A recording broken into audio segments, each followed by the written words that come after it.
जय महाराष्ट्र। मी सौ रेश्मा तपासे, मनसे राज्य उपाध्यक्ष, रस्ते आस्थापना विभाग। आज आपल्यासमोर एक महत्त्वाचा विषय आहे।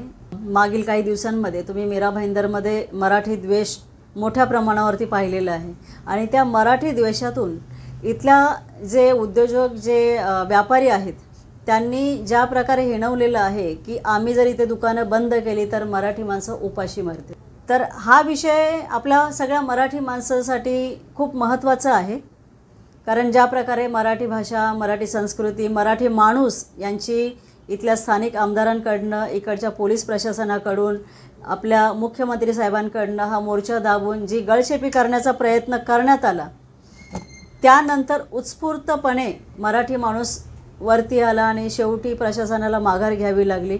हा मोर्चा मराठी माणसासाठी होता, मराठी भाषेसाठी होता, पण इतक्यावरतीच आपल्याला थांबायचं आहे का? याच्या पुढे काय?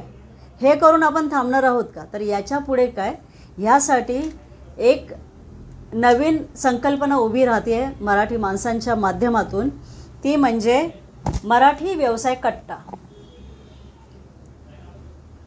हे आपण पाहू शकता, मीरा भाईंदरच्या शहरातील मराठी उद्योजकांसाठी एक नवीन व्यासपीठ असं आपण तयार केलेलं आहे, मराठी व्यवसाय कट्टा। याच्यामध्ये जेवढे मराठी उद्योजक आहेत त्यांनी आपलं नाव नोंदणी करायचं आहे, जेणेकरून आपला व्यवसाय हा मराठी माणसाच्या चारी बाजूने फिरेल, आपल्यामध्ये हा व्यवसाय वाढेल आणि मराठी माणूस एक व्यापारी म्हणून पुढे येईल। ज्यांना नवीन उद्योग सुरू करायचा आहे, ज्यांचे उद्योग आहेत, मग ते छोटा व्यवसाय असो किंवा मोठा व्यवसाय असो, त्या सर्वांनी ह्या मराठी व्यवसाय कट्ट्यामध्ये आपलं नाव नोंदणी करायचं आहे। आणि हे व्यासपीठ हे इतक्या मोठ्या लेवलवरती जायला पाहिजे की ह्याचा मराठी माणसाला भविष्यात जास्तीत जास्त फायदा हो, म्हणजे गिराईक पण मराठी माणूस असेल आणि व्यापारीसुद्धा मराठी माणूस असेल। जास्तीत जास्त मराठी माणसापर्यंत हा उद्योग पोचवावा ह्या आशेने